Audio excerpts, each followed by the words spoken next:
right? So let's continue solving, isn't it? How many have we done so far? We have finished solving till question number 4, isn't it? So let's start off with question number 5. Question number 5 is an interesting one, where we're going to learn something new in this question. ठीक है? अच्छा. तो basically क्या है कि let's look at the trend, है ना? Let's look at how the questions are evolving, है ना? पहले जो क्वेश्चंस थे उसमें ना RHS में 0 था, तो डायरेक्टली एम्पायर वाला फॉर्मूला अप्लाई हुआ. उसके बाद RHS में ना कोई नंबर था, and those numbers are some of the standard angles. I mean, those numbers are for some of the standard angles. So that we could convert the given equation into sin x is equal to sin alpha. Sin x is equal to 1/2 होता, तो sin x is equal to sin pi by 6. ठीक है, ठीक है. यानी वो ये वाला फॉर्मेट में थे. अब next type are basically where दोनों तरफ से वेरिएबल है, वेरिएबल ऑन बोथ साइड्स.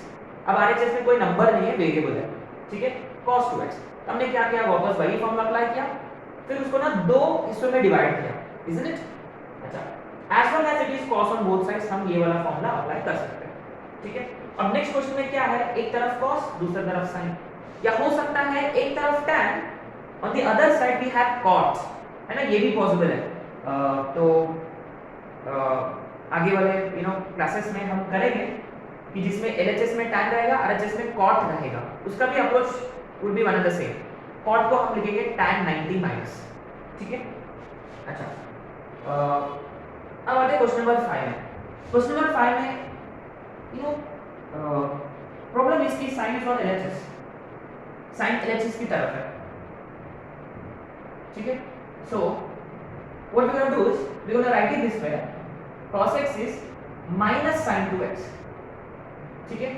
और बेसिकली ना अपने को इसको लिखना होगा cos के टर्म्स में. So basically we know that cos 90 minus theta is sin theta. वो यहाँ यूज किया हमने, सॉरी यहाँ यूज किया, लेकिन आपने को ना माइनस चाहिए. माइनस के लिए आपको ना सेकेंड क्वाड्रेंट में जाना होगा, विच इज 90 प्लस थीटा. ठीक है. So basically minus sin theta को we could write cos 90 plus theta, right. cos 90 plus theta is minus sin theta. ठीक है. सो जब माइनस होता ना आपको ये वाला फंडा यूज करना होगा. ठीक है, 90 प्लस. अब the next thing is formality, isn't it? cos x is equal to cos alpha के फॉर्मेट में. एंड मोreover remember when we apply this formula we need to make sure कि LHS वाला angle is greater than RHS वाला angle. देखो 4x 2x 3x 2x, लेकिन यहाँ LHS वाला एंगल सिर्फ x है और RHS में 2x है. तो हम एक काम करेंगे, इसको रीअरेंज करेंगे. कैसे? cos pi by 2 plus 2x is cos x. हम इसको ऐसा जनरलाइज करेंगे. ठीक है. सिंस RHS वाला angle was greater than LHS वाला एंगल, हमने इसको रीअरेंज किया. Now we gonna apply x is equal to 2n pi plus minus alpha. हम इसको दो पार्ट्स में डिवाइड करेंगे. pi by 2 plus 2x is 2n pi plus x, and pi by 2 plus 2x is 2n pi minus x, right? So x LHS में, तो x is equal to 2n pi minus pi by 2, 4n minus 1 into pi by 2. When n belongs to integers, ये इसलिए रहेगा. और remember यहाँ बीच में और है, remember it is or, this or this. ये 3x is equal to 2n pi minus pi by 2. So x is 4n minus 1 into pi by 3 2s are 6. ठीक है. So obviously हमें ना कुछ सीखा क्वेश्चन नंबर 4 और 5 में से. तो दोनों तरफ से cos होना चाहिए, तब जाके ये फॉर्मूला अप्लाई होगा. तो therefore हमने क्या किया, ये वाला साइन की जगह cos 90 माइनस, इसको यार RHS की तरफ शिफ्ट किया, तो ये माइनस क्या आ गया. ठीक है. तो ये 90 प्लस, राइट. और रीअरेंजिंग क्योंकि greater angle should be on LHS, right. सो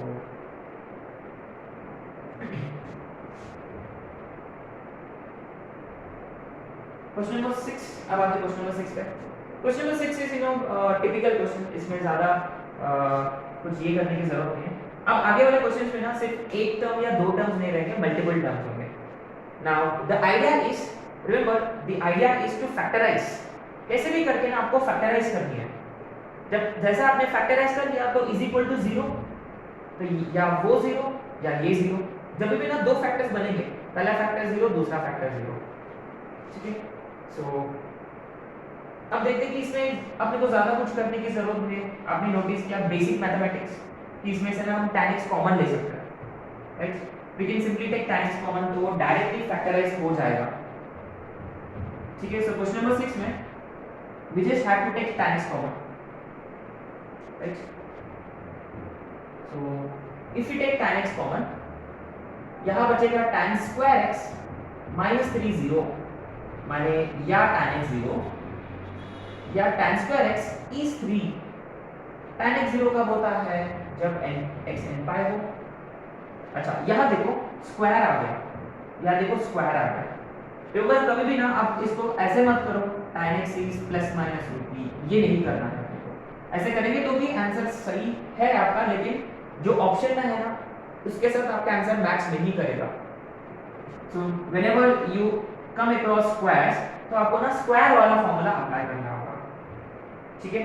तो LHS में स्क्वायर है तो आपको RHS में भी स्क्वायर लाना होगा, माने 3 is √3 का स्क्वायर।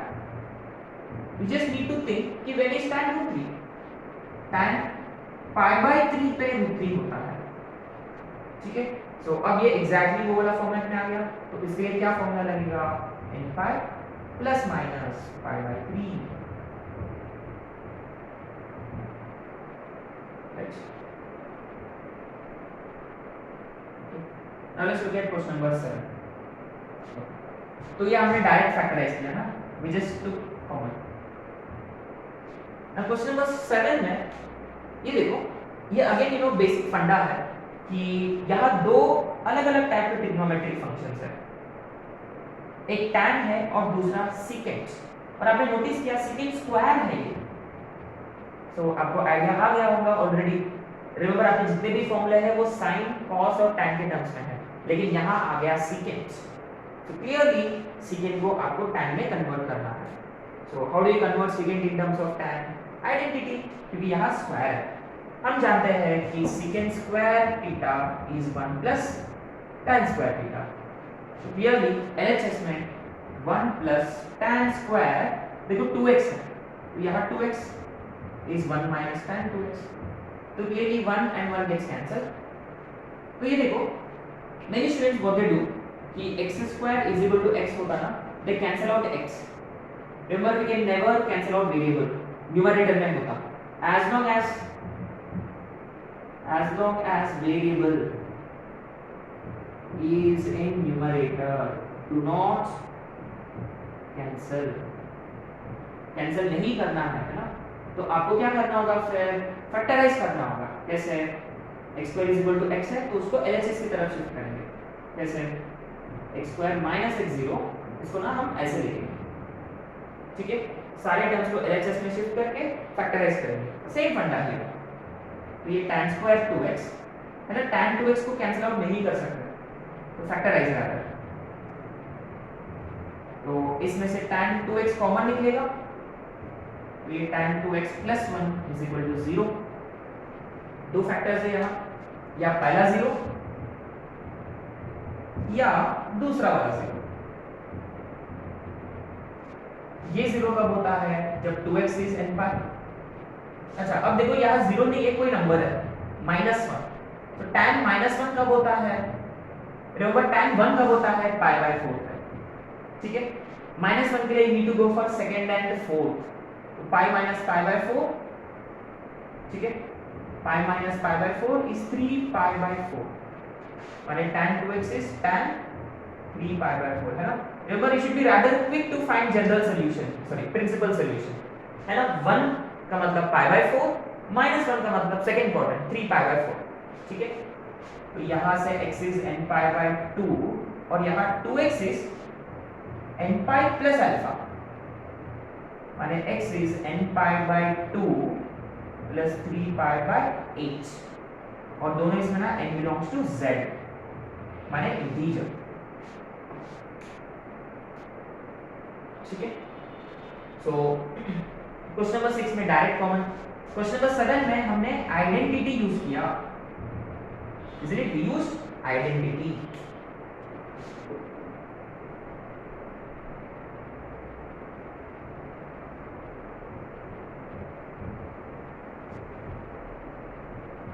ठीक है, okay.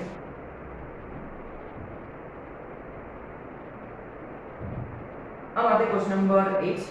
Question number 8 is very important. In fact, all of these questions are very important. Now, if you look at question number 8, इसमें देखो there are so many trigonometric functions. There is tan, there is cot, there is cosecant. So clearly you see cosecant और cot तो नहीं होना चाहिए यार, उसमें कोई फॉर्मूला है ही नहीं अपने पास। So this is a clear case where we apply golden rule, isn't it? So remember sin upon cos is tan, so tan की जगह sin by cos, और cot की जगह cos by sin 2, cosecant की जगह 1 by sin। तो cross multiply किया, sin square x plus cos square x upon cos x into sin x is 2 upon sin x, ठीक है। अब ये देखो यहाँ वेरिएबल डिनोमिनेटर में है तो आप कैंसिल आउट कर सकते हो, क्योंकि रिमेंबर जब वेरिएबल डिनोमिनेटर में होता, variable in denominator can be cancelled, क्योंकि वो अपने आप में पहले से ही जीरो नहीं है। Remember sin x is already not equal to 0, so you can directly cancel out. Remember variable in denominator can be cancelled, ठीक है। So sin square plus cos square तो 1 है वैसे भी। अच्छा ये देखो बड़ा इंटरेस्टिंग है, 1 upon cos x 2 हो तो cos x कितना होगा 1 by 2, ठीक है। Therefore cos x is, अच्छा ये देखो इसका जनरल सॉल्यूशन के लिए you need to write it in this format, cos x cos alpha। तो cos 1 by 2 कब होता है pi by 3 पे। Therefore x is 2 and pi plus minus pi by 3 where n belongs to integers, ठीक है। तो क्या यूज किया हमने यहाँ golden rule, where we converted everything in terms of sin cos, right। अब आते क्वेश्चन नंबर 9 पे। अच्छा यहाँ देखो इसमें भी गोल्डन रूल ही लगेगा, क्वेश्चन नंबर 9 में भी गोल्डन रूल ही लगेगा, लेकिन यहाँ दूसरा टाइप का गोल्डन रूल लगेगा। क्यों? यहाँ तो हमने सबको साइन कॉस में कन्वर्ट किया, लेकिन यहाँ हम सबको साइन कॉस में कन्वर्ट नहीं करेंगे। क्यों? एग्जैक्टली सिर्फ tan और cot है, तो what we gonna do is we gonna replace cot by 1 by tan, this also golden rule, है ना, क्योंकि सिर्फ दो ही ट्रिग्नोमेट्रिक फंक्शंस थे। जब बहुत सारे ट्रिग्नोमेट्रिक फंक्शंस होते हैं तो साइन कॉस, राइट। तो ये 2 tan x minus 1 by tan x plus 1 is equal to 0। Clearly देखो डिनोमिनेटर में है तो पूरा इसको tan x से मल्टीप्लाई करेंगे, तो यहाँ आएगा 2 tan square x minus 1 plus tan x is 0। तो ये 2 tan square x plus tan x minus 1 0। ये देखो ये टिपिकल क्वाड्रेटिक है tan x के टर्म्स में, तो इसको सॉल्व किया तो दो वैल्यूज निकलेंगे tan x के लिए। What are the two values, एक 1 by 2 या -1। So if you solve you should be able to get two values of tan, है ना। अच्छा अब देखो tan x minus 1 का शायद से जस्ट अभी किया हमने, उसका प्रिंसिपल सॉल्यूशन क्या होता है 3 pi by 4, we have just now discussed. तो ये tan x is equal to tan 3 pi by 4, right। so x is, तो x is n pi plus 3 pi by 4 when n belongs to 0। इसका तो आएगा, है ना। अच्छा ये वाला देखो tan 1 by 2 होता है, रिमेंबर tan पूरा नीचे से ऊपर तक होता है इसका ग्राफ, कंप्लीटली इंक्रीजिंग वाला। So all values are acceptable, tan x 1 by 2। So लेकिन कौन सा एंगल पर होता है exactly. So what we gonna do is इसको हम ऐसे लिखेंगे। सो ये पहले भी कर चुके हैं ना, तो हम ऐसे स्टार्ट करेंगे, let's tan alpha be equal to 1 by 2, so alpha is tan inverse of 1 by 2। So therefore हम इसको अब लिखेंगे tan x इज 1/2 की जगह tan अल्फा, है ना यहाँ, तो डायरेक्ट फॉर्मूला रहेगा n पाई प्लस अल्फा, और वापस अल्फा की जगह tan inverse of 1/2 where n belongs to integers, ठीक है। अब डायरेक्टली लिख सकते हैं, है ना, directly n pi plus alpha where alpha is tan inverse of 1/2, है ना। ये just go through this these steps, है ना, unnecessary steps. So question number 10 and question number 11 are very interesting. Now why are these interesting? Because you see, if you count the number of steps, we have if you count the number of terms, we have 4 terms here, 1 2 3 और 4. Usually 4 terms कब होते हैं?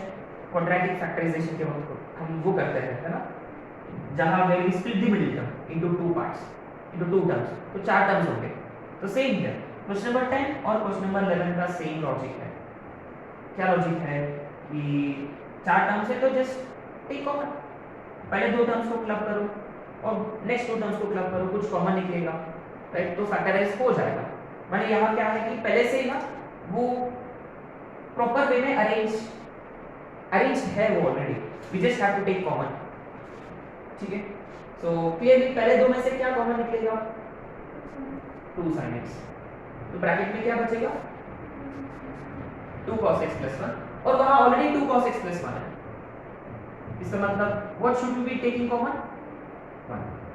तो further 2 cos x plus 1 into plus 1 is equal to 0, so cos x is minus 1/2 from this, और जब इसको 0 से equate किया sin x is, है ना, either this 0 or this 0। अच्छा, cos x देखो 1/2 कब होता है? π/3, minus 1/2 सेकंड क्वाड्रेंट, 2 π/3, तो cos 2 π/3, so x is 2n pi plus minus 2 π/, अब यहाँ sin x 1/2 कब होता है? π/6 पे, साइन नेगेटिव, है ना, third quadrant, pi plus π/6 which is 7 π/6, ये सब अपने को पता होना चाहिए ना। अच्छा, इसके लिए क्या सॉल्यूशन था? n pi plus n into alpha, आगे ये सी दोनों के लिए n belongs to integers, ठीक है। अब if you look at question number 11, अभी देखो बात ये है कि ना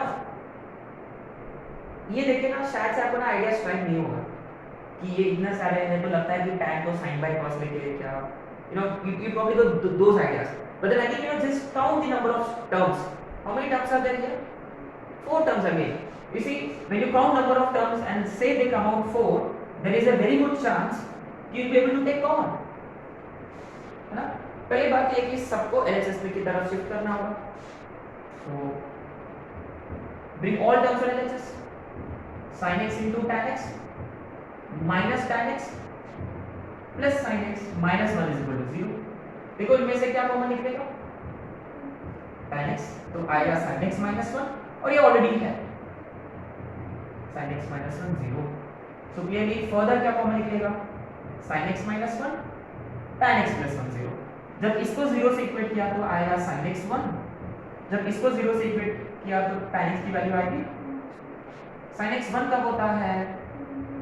4n plus 1 into π/2, but standard result, और tan x 1 को तो अभी किया 3π/4 है इसका, तो x is n pi, है ना, 3π/4, और दोनों के लिए n belongs to integers, right. So anyway you see, पहली बात आपने को ये सारे फॉर्मूले आना चाहिए, एकदम रट के होना चाहिए। फिर जो आइडियाज हमने डिस्कस किया, sometimes we apply identity, sometimes we apply golden rule, sometimes we take common, ये सारे बेसिक क्वेश्चंस है, प्रॉब्ली लेवल 1 क्वेश्चंस है ये सारे, है ना। So this are all level 1 questions where ऐसे ही हो जाएंगे, डेस्ट फैक्टराइज करो, कॉमन लो वगैरह वगैरह। बट आपने नोटिस किया अल्टीमेटली इक्वेशन को सॉल्व करना है तो we want it to be factorized, isn't it? We want it to be factorized। देखो आप कैसे फैक्टराइज करोगे वो क्वेश्चन पे डिपेंड करता है, ठीक है। Since I use the word factorize या फैक्टराइज, ऑब्वियसली कल वाला क्लास में हम लेवल 2 के क्वेश्चंस करेंगे जहां फैक्टराइजेशन फॉर्मूला अप्लाई होंगे, inverse sin c sin b वगैरह।